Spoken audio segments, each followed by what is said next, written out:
இன்ஸ்டண்ட்டாக ஒரு போண்டா சாப்பிட்ணும் அப்படின்னு தோணும்போது டக்குன்னு இந்த ரெசிபியை வந்து ட்ரை பண்ணி பாருங்கள். சூப்பரான ரோட்டு கடை ஸ்டைலில் உருளைக்கிழங்கு போண்டா எப்படி செய்யலாம் அப்படின்றத பார்க்கலாம். அதுக்கு ஃபஸ்ட்டு பேட்டர் வந்து ரெடி பண்ணிக்கலாம். உங்கள் வீட்டில் பஜ்ஜி மாவு இருந்தது அப்படின்னா அந்த பஜ்ஜி மாவே வந்து எடுத்துக்கோங்க. நான் ஒரு பாத்திரத்தில் ஒரு 1/2 கப் வந்து பஜ்ஜி மாவு எடுத்துக்கிறேன். பஜ்ஜி மாவு வச்சும் பண்ணலாம், கடலை மாவு இருந்ததுன்னா கடலை மாவு வச்சும் பண்ணலாம். இந்த பஜ்ஜி மாவு எடுத்துட்டிங்க அப்படின்னா அதுலேயே வந்து சால்ட்டு, சில்லி பவுடர் எல்லாமே இருக்கும். நீங்கள் எதுவுமே வந்து தண்ணி மட்டும் ஆட் பண்ணால் போதும். அடிஷ்னலாக உங்களுக்கு பத்தலை அப்படின்னா மட்டும்தான் நீங்கள் சால்ட்டும் சில்லி பவுடரும் ஆட் பண்ணுற மாதிரி இருக்கும். நான் வெறும் தண்ணி மட்டும்தான் ஆட் பண்ண போகிறேன். வந்து ரொம்ப கெட்டியாகவும் இருக்கக்கூடாது, ரொம்ப தண்ணியாகவும் இருக்கக்கூடாது. தோசை மாவு மாதிரி இருக்கணும். அந்த கன்சிஸ்டன்சிக்கு வந்து கொஞ்சம் கொஞ்சமாக தண்ணி ஆட் பண்ணி நல்லா மிக்ஸ் பண்ணிக்கோங்க. ரொம்ப கெட்டியாக இருந்ததுன்னா நல்லா இருக்காது. இப்போது நம்மளோட பேட்டர் வந்து ரெடி ஆகிடுச்சு. இந்த அளவுக்கு வந்து இருக்கணும். ரொம்ப கெட்டியாக இருக்குன்னா இன்னும் கூட தண்ணி வந்து ஆட் பண்ணிக்கோங்க. ரொம்ப தண்ணி ஆகிட போகுது. இப்போ இந்த அளவுக்கு வந்து கரெக்டாக இருக்கும். இன்னும் நம்மளோட சேனலில் சப்ஸ்கிரைப் பண்ணாமல் பார்க்குறீங்க அப்படின்னா கீழே இருக்கிற சப்ஸ்கிரைப் பட்டனை ப்ரெஸ் பண்ணி பக்கத்தில் இருக்கிற நோட்டிஃபிகேஷன் பெல் ஐக்கானையும் ப்ரெஸ் பண்ணி ஆல் அப்படின்னு செட் பண்ணிக்கோங்க. அப்போ தான் நான் போகிற வீடியோஸ் உங்களுக்கு நோட்டிஃபை ஆகும். நெக்ஸ்ட்டு பொட்டேட்டோ ஸ்டஃபிங் வந்து ரெடி பண்ணிக்கலாம். அடுப்பில் வந்து கடாய் வச்சாச்சு. கடாய் வந்து சூடாகிடுச்சு. 1/4 ஸ்பூன் வந்து ஆயில் விட்டுக்கோங்க. நிறைய எண்ணெய் விட்டிங்க அப்படின்னா ரொம்ப எண்ணெயாக இருக்க மாதிரி இருக்கும். இதில் வந்து சோம்பு வந்து போடுறேன். எண்ணெய் காஞ்சதுக்கப்புறமா சோம்பு வந்து நல்ல ஃப்ளேவராக இருக்கும். அதவே ஆட் பண்ணிக்கோங்க. நீங்கள் வேணும்னா கடுகு எல்லாம் போட்டுக்கலாம். இதில் வந்து சோம்பு மட்டும் போட்டிங்கனாலே நல்ல மணமாக இருக்கும். இதில் வந்து ஒரு பெரிய வெங்காயம் வந்து கட் பண்ணி வச்சுருக்கேன். அதையும் ஆட் பண்ணி நல்லா வதக்கி விட்டுக்கோங்க.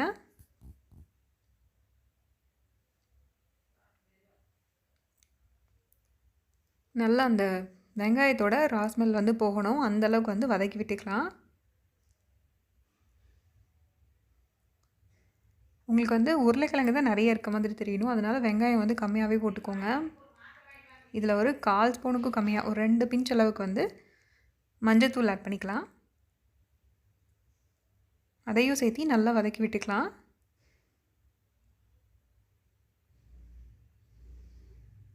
கருவேப்பிலை வந்து கடைசியாக ஆட் பண்ணிக்கலாம். அப்போ நல்ல மணமாக இருக்கும். இப்போ நான் வந்து 1/4 கிலோவுக்கு கொஞ்சம் அதிகமாக உருளைக்கிழங்கு வந்து தனியாக வேக வச்சு அதோடய தோலை உரித்து மசிச்சு வச்சுருக்கேன். இப்போ இதுக்கு தேவையான அளவுக்கு சில்லி பவுடர் ஒரு 1/4 ஸ்பூன் வந்து சில்லி பவுடர் ஆட் பண்ணிக்கலாம்.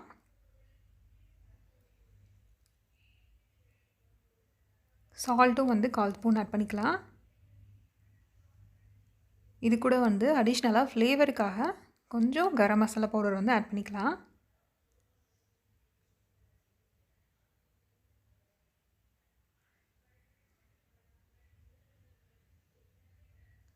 இது எல்லாத்தையுமே வந்து நீங்கள் ஆயிலே நல்லா ஃப்ரை பண்ணும்போது நல்ல மணமாக இருக்கும்.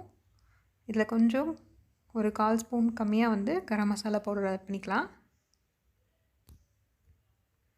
அதையும் சேர்த்து நல்லா வதக்கி விட்டுக்கோங்க. இந்த பவுடரோட அந்த ராஸ்மெல் எல்லாமே வந்து போகணும். இப்போ கடைசியாக வந்து நம்ம வேக வச்சு மசிச்சு வச்சுருக்கிற அந்த உருளைக்கிழங்கையும் இது கூட ஆட் பண்ணிக்கலாம். ஆட் பண்ணி நல்லா கலந்து விட்டுக்கலாம்னா மிக்ஸ் பண்ணி விட்டிங்கன்னா போதும். இது போட்டு ரொம்ப நேரம் வதக்கிட்டு இருக்கணும் அப்படின்னு அவசியம் இல்லை. டக்குன்னு ரெடி பண்ணிடலாம்.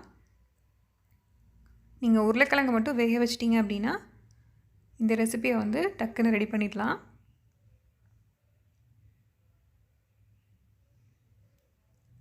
இதில் வந்து எல்லா சைடும் நல்லா ஃபுல்லாக மிக்ஸ் ஆகிற மாதிரி கலந்து விட்டுக்கலாம். கலந்து விட்டுட்டு அடுப்பை ஆஃப் பண்ணிடலாம். அடுப்பை ஆஃப் பண்ணிவிட்டு லைட்டாக இது வந்து கொஞ்சம் ஆறட்டும். இப்போ கருவேப்பிலை, கொத்தமல்லி ரெண்டுமே ஆட் பண்ணிக்கலாம். இப்போ அடுப்பு ஆஃப் பண்ணிடலாம்.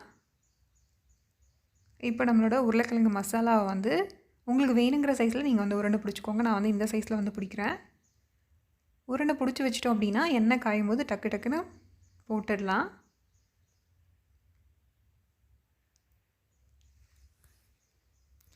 இப்போ நம்மளோட உருளைக்கிழங்கு போண்டாவை ரெடி பண்ண ஆரம்பிச்சிடலாம். எண்ணெய் நல்லா சூடாக காஞ்சிட்ருக்கு.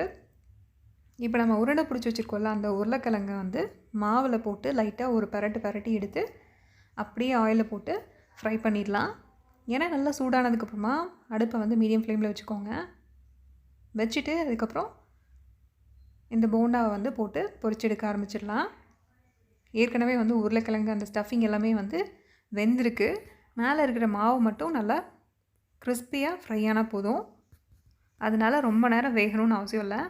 அதோட கலர் நல்லா வந்து கோல்டன் ப்ரௌன் கலரில் சேஞ்ச் ஆகும். சேஞ்ச் ஆனதுக்கப்புறமா எடுத்துடலாம். நல்லா எல்லா சைடும் மாவு இருக்க மாதிரி நல்லா உருளைக்கிழங்கு மாவில் போட்டு ஃபஸ்ட்டு பரட்டிக்கோங்க. பரட்டிட்டு அதுக்கப்புறமா எடுத்து இதில் போடுங்க. நீங்கள் மாவு வந்து ரொம்ப தண்ணியாக கலந்துட்டிங்க அப்படின்னா இந்த உருளைக்கிழங்குல மாவு ஒட்டாது. ரொம்ப கெட்டியாக இருந்தது அப்படின்னா ரொம்ப திக்கான லேயராக இருக்கும். கரெக்டாக நீங்கள் தோசை பேட்டர் மாதிரி கலந்துட்டிங்க அப்படின்னா தான் முறுமுறுன்னு இருக்கும். இப்போ பார்த்தீங்கன்னா இந்த போண்டாலாம் வெந்துருச்சு, எடுத்துடலாம். இப்போ நீங்கள் கலந்து வச்சுருக்க மாவு வந்து எக்ஸஸாக இருந்துச்சு அப்படின்னா ஆனியனை நல்லா ரவுண்டாக கட் பண்ணி அதை வந்து ரிங்ஸாக எடுத்து அந்த ரிங்ஸை வந்து நீங்கள் இந்த மாவில் போட்டு ஃப்ரை பண்ணி கொடுத்தீங்கன்னா டீஸ்க்கு வந்து ரொம்ப பிடிக்கும். இந்த ரெசிபி நீங்களும் கண்டிப்பாக ட்ரை பண்ணி பாருங்கள். ட்ரை பண்ணி பார்த்துட்டு உங்களோட கமெண்ட் செக்ஷனில் சொல்லுங்கள். இந்த வீடியோ உங்களுக்கு பிடிச்சது அப்படின்னா லைக் பண்ணுங்கள், கமெண்ட் பண்ணுங்கள். மறக்காமல் உங்களோட ஃப்ரெண்ட்ஸோடு ஷேர் பண்ணிக்கோங்க. தேங்க்யூ.